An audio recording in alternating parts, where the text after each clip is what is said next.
Magandang umaga mga kabay. So meron po akong approved repair dito. 39548. Ang model nito mga kabay is TDH7213. Ayan. So ang papalitan nito mga kabay, armature. Ayan. So yung nagtanong nung nakaraan mga kabay kung may kasamang bearing. Ayan po, wala po siyang kasamang bearing. So kung okay pa yung bearing na nandito, yun yung ililipat ko, kabit dito pa rin. Ayan. So wala siyang bearing mga kabay kapag bibili kayo. Tapos carbon brass at yung kanyang chuck. Yung size nito mga kabay 1/2 by 1/2. Yan po yung pasok sa STDH 7213 ng Stanley na hammer drill. So tara mga kabay, samahan nyo kung kakabit natin. So yan mga kabay, unahin muna natin ng kalas yung chuck. Ayan, sa pagkalas nito mga kabay, ayan, lagyan nyo lang ng susi dyan. Tapos pupukin. Wala pa rin. Sakit na.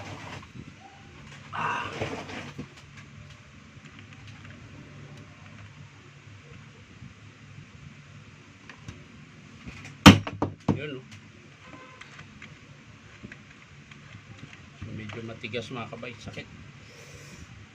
Tinamaan pa yung kamay ko. Matigas yung ano niya.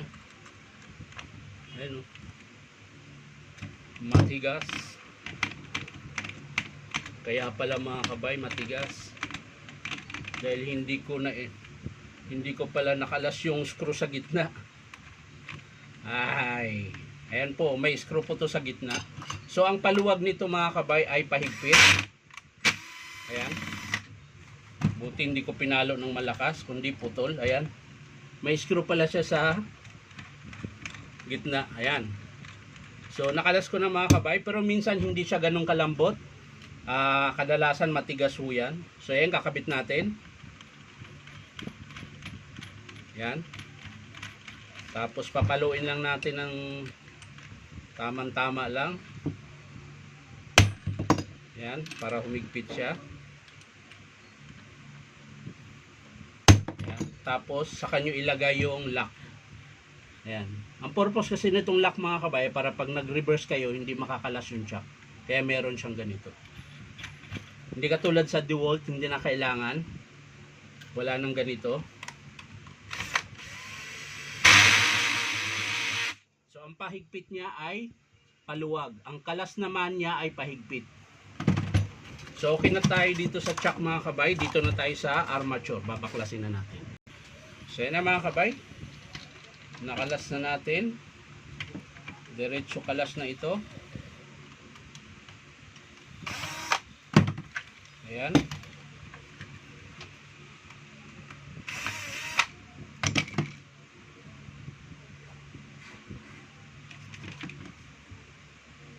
Ayan, check lang natin baka maluwag. So hindi naman siya maluwag mga kabay.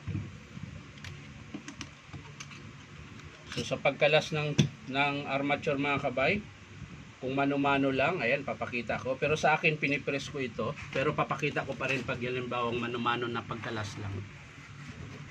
So, ayan mga kabay, ito lang yung gagamitin ko para pagkalas sa armature. Ayan, lalagyan ko lang siya dyan. Tapos, patong ko siya. Tapos, paluin natin yung armature. Yun, ganun lang kadali. Ayan po, nakalas na. So, ang ililipat na lang natin yung bearing sa likuran. Ayan. So ipipress ko lang to mga kabay. Kung wala naman kayong press, pwede rin ganito ang gagamitin nyo. Ayan. Lalagay nyo, tapos ganun nyo lang. Ayan. Pero dahil may press naman ako, para safety, ipipress ko na lang siya. Ayan. Ito din naman ang gagamitin ko. So ayan mga kabay, naikabit ko na yung bearing. Ayan. So sa pagkalas niyan, ganun din ulit. Papaluin mo lang.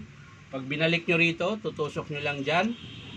Yan. Tapos, ganun din ulit. Kung wala kayong pang press, pwede rin pukpukin nyo. Ayan, dahan-dahan lang. Kailangan ang tatamaan nyo lang yung bakal sa gitna. Huwag yung gilid ng bearing dahil masisira po yung bearing. So, ayan na mga kabay, na ikabit na natin. So So pwede na natin tong ilagay. Ayan, ibalik kung saan naka-posisyon siya. Ayan.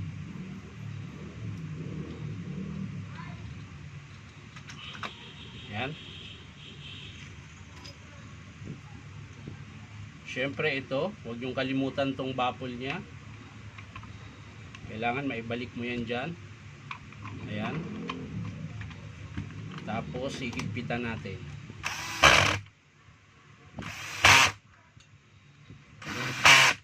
So sa mga gusto magpa-repair mga kabay, sa mga nagtatanong, dito po ako pumapasok sa Powerman Hardware, 530 T. Alonso, Santa Cruz, Manila. So hanapin nyo lang po yung signboard na DeWalt. Ayan. So okay na tayo dyan mga kabay sa armature. Kakabit na natin yung carbon. Ito po yung bagong carbon niya. So madali lang naman po ang magkabit ng carbon dahil isusok-sok nyo lang yan. Iaangat nyo lang yung kanyang spring. Ayan. Aangat nyo lang yung spring, tapos lagay nyo yung carbon. Ayan, meron po yung terminal na pagpapasukan.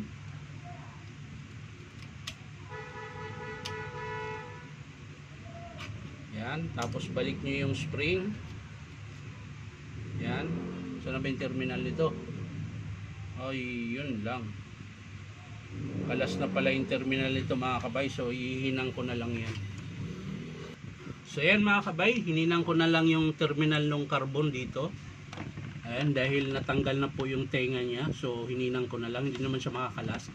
So bago natin isara mga kabay, titesting muna natin. Ayan, nakasaksak na po yan.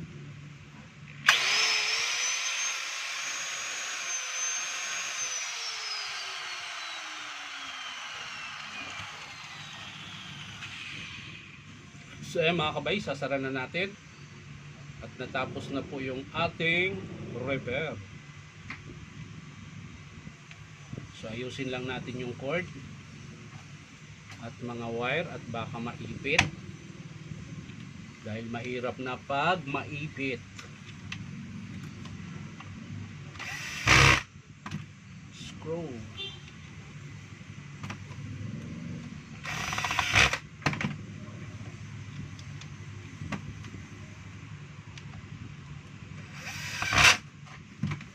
So yan, testing natin ulit. Testing natin sa hammer. Kung gagana ba.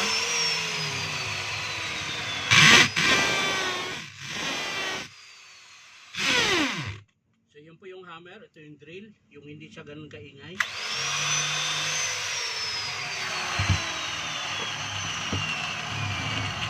So ito lang po yung pinalitan natin mga kabay. Armature, tsaka chuck.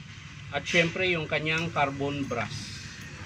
So maraming salamat mga kabay sa panonood at palike and share na rin po. Bye bye.